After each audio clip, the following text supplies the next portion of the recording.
Heto na po ang Memo ni Mommy, ang programang kapupulutan ng mga aral para sa pagpapaganda ng relasyon at unawaan ng bata at magulang.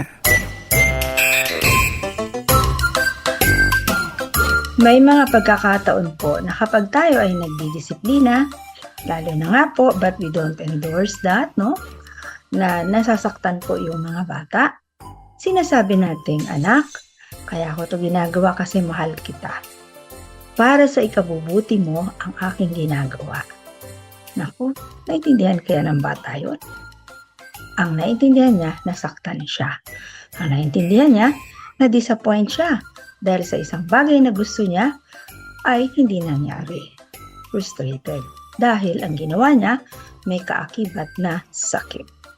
Mga pag-uusapan natin yan ngayon, mula sa inyong Mommy Best Serials dito sa Memo ni Mommy.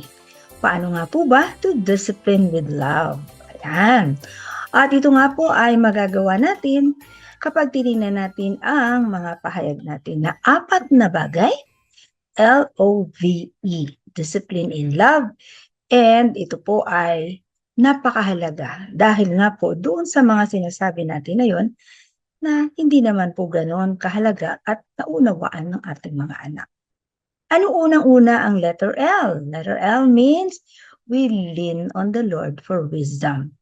Wala pong bata na magkakatulad, therefore ang ating pangunawa at ang ating discipline, which means training, ay iba't iba rin po. So we always depend on the Lord for wisdom. Maganda rin po kung titingnan natin yung susunod na letter O. Ano ba yun? Aba, ito'y may kinalaman sa atin. Madalas kaysa hindi, we discipline when we are galit. It's becoming to be an expression of our disappointed emotion. Ayan.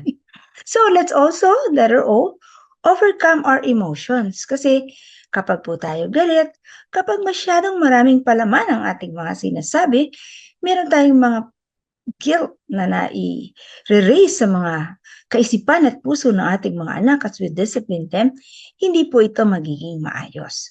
So, as adults, let us also overcome our emotions before we undertake this what we call discipline. Ayan. At ganoon din naman po, letter V for the word love, no?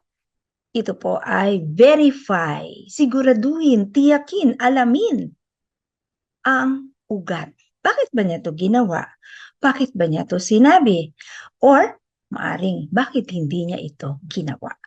Mga bagay minsan na we always assume, isipin lang natin, kasi itong batang ito, ganito, we label and then we judge. But when we discipline, we have to look at the whole picture of what happened. Hindi po talaga pwedeng i-shortcut. Napakahirap po na i-shortcut.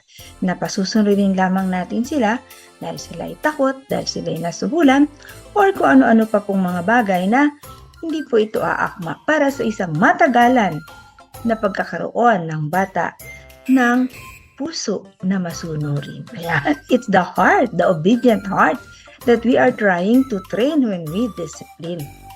And ito pong wow, talaga pong mahirap, no? Let us exert effort. Exert effort. Huwag po nating mamadaliin ang mga proseso ng discipline. Spend time. Observe. Know our children. But, kailangan din po kilala natin ang ating sarili. Bakit ba natin sila gustong madisiplina? For what reason? Ano ang ating mas malalim na dahilan? Mga ilang paalala po yan dito sa ating Memo ni Mommy mula sa inyong Mommy Best Serials. At kung nais niyo po ng mas mahabang usapan patungkol dyan at detalye, join me as I celebrate the 30th anniversary ng ating tinatawag na Mothering on Air. Marami pong salamat! Salamat po sa inyong pakikinig sa Memo ni Mommy. Para sa mga tanong, mungkahi o kuro-kuro, mag-email lamang sa memonimommy@yahoo.com o mag-text sa 0919-688-0324.